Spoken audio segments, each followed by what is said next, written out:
Hola, mi nombre es Marcelo Carnelli y voy a introducirlos en el tema de la formación del Estado argentino. La construcción del Estado argentino es un proceso histórico, es una construcción histórica con hechos que se suceden, que son dinámicos y se acumulan en capas.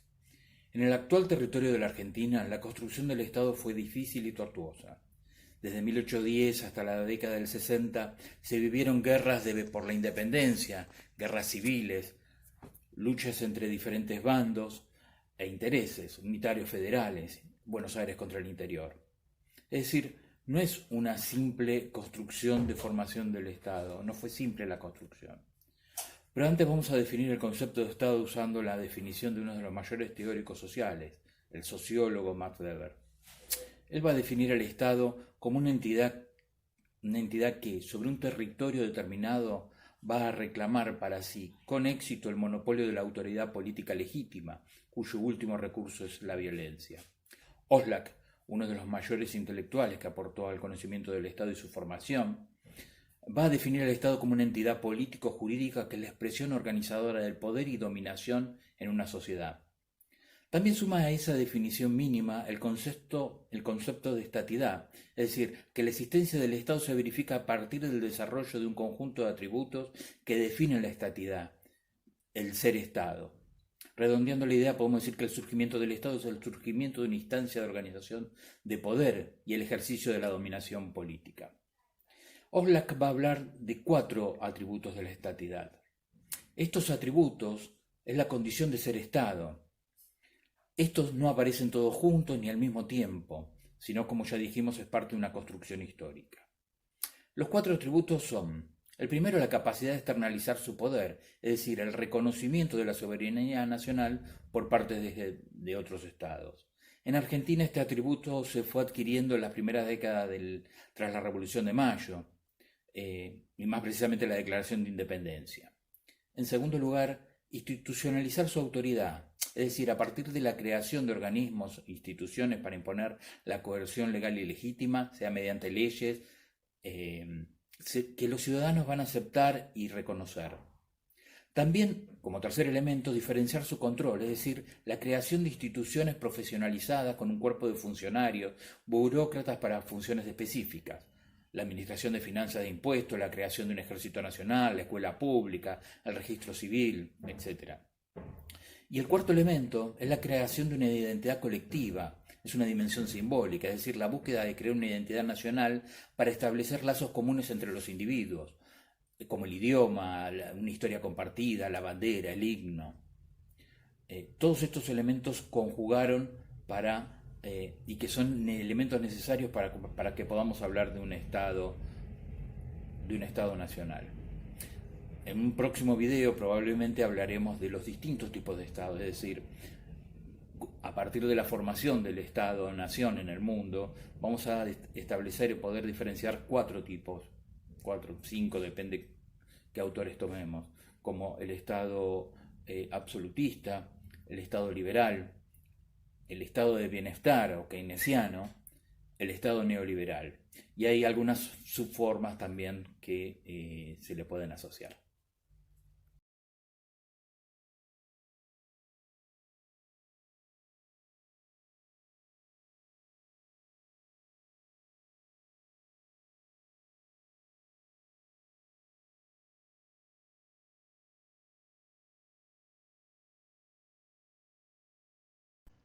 Bueno, buenos días, buenas tardes a todos y a todas.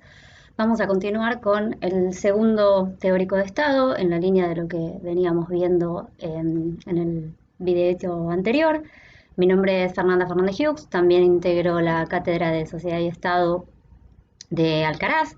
Y lo que vamos a ver un poco hoy es esta idea de qué tipos de Estado dentro de lo que denominamos Estado moderno y en concordancia con lo que veníamos viendo en el video anterior, podemos identificar según este texto que estamos utilizando, que es el texto de Garabedian. Antes de meterme en los tipos de Estado que el autor identifica, recordemos esta idea de el triple proceso que constituye al Estado moderno, que para Garabedian se caracteriza por esta idea de la centralización de poder. Los Estados modernos son aquellos que surgen a partir de que se inicia lo que se va a conocer en Europa como la decadencia del feudalismo, es decir, el crecimiento de las ciudades, el crecimiento del comercio, el aumento poblacional post procesos de crisis. Y todo eso va llevando a lo que Gravedian denomina Estado moderno, que tiene un surgimiento a lo largo del siglo XIII y que podríamos decir a partir del siglo XV se empieza a asentar. Estos procesos, estos tres procesos que llevan a la construcción del Estado moderno son, por un lado, la centralización de poder. El Estado es el aparato que va concentrando cada vez más poder. Es un proceso de centrificación desde la base hacia la cima, podríamos decir lo contrario al tipo de Estado que funciona en el feudalismo, es decir, esta idea de un rey que deriva poder a señores feudales. Bueno, el Estado moderno es el proceso inverso, es el proceso de centralización en torno a la figura del rey de cada vez más cantidad de funciones. Por el otro lado, Gravedian también identifica un proceso de crecimiento del aparato burocrático del Estado o de la burocratización del Estado, creciente concentración de funciones en manos de esta burguesía profesional, es decir, un Estado que se hace cargo cada vez de más funciones y de más tareas. Y por último, el proceso creciente de secularización. Y para eso vamos a mencionar un poco el proceso de reforma protestante, cómo esto influye en Europa, cómo esto influye también en lo que va a ser el reinado de Enrique VIII, pero podríamos decir que la secularización es el proceso de separación del Estado de toda influencia religiosa, de todo dogma externo. Esos tres procesos, secularización, burocratización y concentración de poder, son los que caracterizan a este Estado moderno. Y como veíamos en el teórico anterior, podemos identificar 4 tipos de Estado. El primero es el tipo de Estado que el autor va a llamar Estado absolutista, un Estado que tiene lugar entre el siglo XVI y el siglo XVIII. Cuidado con esa idea del Estado absolutista, no vincularla, no relacionarla con la idea de tiranía o de un Estado despótico. Gravedian hace esta aclaración de no es lo mismo pensar un Estado absolutista de concentración de poder que un Estado tiránico, porque el Estado absolutista no es un Estado en el que no existan leyes o limitaciones para los monarcas. Sí va a estar caracterizado por esta idea de la figura del rey con mucho poder, de concentración de poderes. De hecho, no hay división de poderes, el rey es la figura legal, es quien hace la ley, quien impone justicia, es quien administra, es quien decide los pagos de impuestos. En ese sentido, concentra los 3 poderes, poder ejecutivo, poder legislativo y poder judicial, en torno a su figura. Pero se maneja bajo una lógica constitucional y no arbitraria, por eso vamos a ver que Gravedian lo caracteriza con esta idea de no necesariamente un Estado despótico o tiránico. Y tiene a su vez una lógica de racionalidad y de conciencia. Las figuras más emblemáticas para pensar este Estado absolutista pueden ser Enrique VIII, como les mencionaba hace un rato, en Inglaterra, o pensar el reinado de Luis XIV en Francia. Fuertes figuras monárquicas de concentración de poder, un Estado que cada vez cumple más funciones, un Estado que concentra en su figura.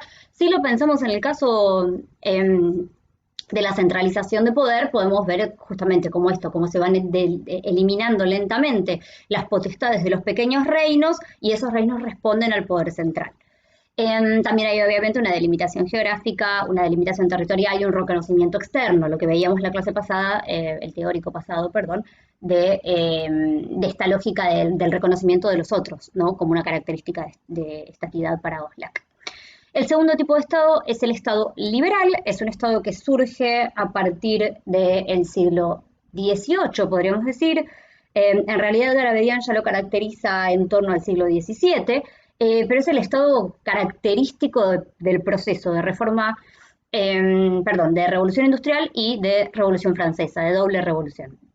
Es el abandono del Estado absolutista, es la lógica de separación de poderes, podríamos decir, y es este Estado que responde a una idea de un Estado mínimo, cuyo funcionamiento tiene que ver con la garantía del funcionamiento del mercado, muy basado en la idea de la libertad individual, de allí su nombre. Hay una organización económica y una organización social cuyo objetivo es el buen funcionamiento del mercado. Lo que vamos a ver después del Estado liberal es un poco cómo se da la formación de ese Estado liberal en la Argentina. Entre fines de 1800 y principios de 1900. Ese Estado, el Estado liberal, va a tener varios momentos de crisis. Uno de ellos va a ser la Primera Guerra Mundial y un segundo momento de crisis va a ser la crisis del 30, la caída de la bolsa de valores. A partir de la crisis del 30 empieza a surgir el segundo tipo de Estado que Garabedian caracteriza, segundo hablando desde la Revolución Industrial, ¿no? Por eso lo llamo segundo, en realidad es el tercero en el orden que él les da a los tipos de Estado. Ese Estado es el Estado de bienestar, es un Estado que se caracteriza por vincularse de otra manera al mercado. Es un Estado que tiene origen en la crisis del 30, como decíamos hace un rato, que va a tener origen en Estados Unidos con lo que va a ser la política del New Deal y Roosevelt, y en Europa va a tener su apogeo después de la segunda posguerra.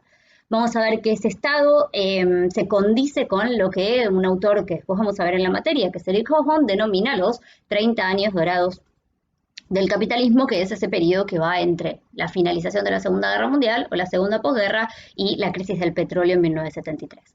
Ese estado de bienestar o estado keynesiano o estado social, vamos a ver que tiene muchas excepciones y muchas variantes, como veíamos en el teórico anterior, es el estado que se caracteriza por una nueva lógica de intervención en el mercado, una lógica de regulación, una lógica de garantía de derechos esenciales, una reformulación, podríamos pensar, de los propios derechos esenciales y de la lógica del funcionamiento del Estado. Es un Estado que tiene otra relación con la intervención, es un Estado que tiene otra relación con la regulación.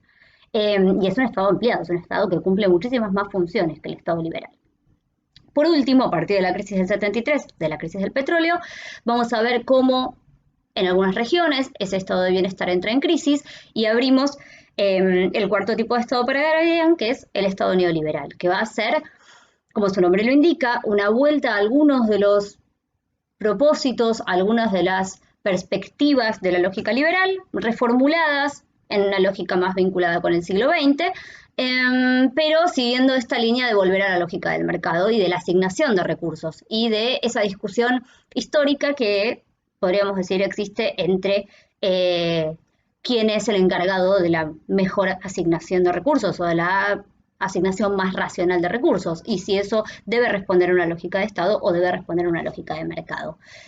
Como les decía, lo que vamos a ver la próxima entonces va a ser cómo se da la formación del Estado liberal en la Argentina, teniendo en cuenta esta idea de la centralización de poder, de la burocratización, de la creación y la construcción de instituciones, y para eso vamos a ver lo que hemos visto en los libros de historia, probablemente también en el secundario, que es esta lógica de la república conservadora, ¿no? Cómo puede un Estado ser liberal en un aspecto y conservador en otro, y vamos a ver un poco cuál es la idea de esa definición de conservadurismo y a qué hace referencia. Bueno, muchas gracias, espero que se haya entendido y nos vemos en la próxima.